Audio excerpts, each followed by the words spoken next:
Əziz izləyicilərim, mən bu günləri Cənub zonasına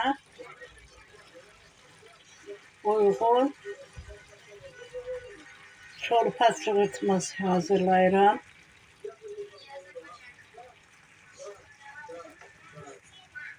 Həyat cüzələrindəndir, çox ləzzətli və dadlı olur. Onun üçün 2 iri soğan, 1 iri beçə yudum, təmizlədim, doğradım. Əti biraz öz suyunda suyu çəkilənə qədər pörtdüm.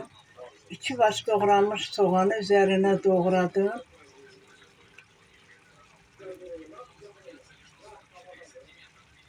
Qızarıb, ət də bişibdir. Tez bişir. 40-45 dəqiqə hazır olur.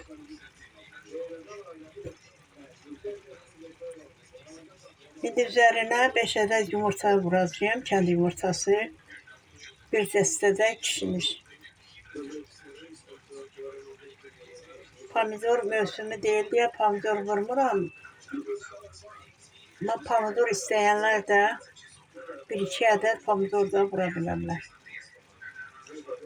Beləcə biz sevirik, bu çox gözəl və dadlı, ləzzətli olur.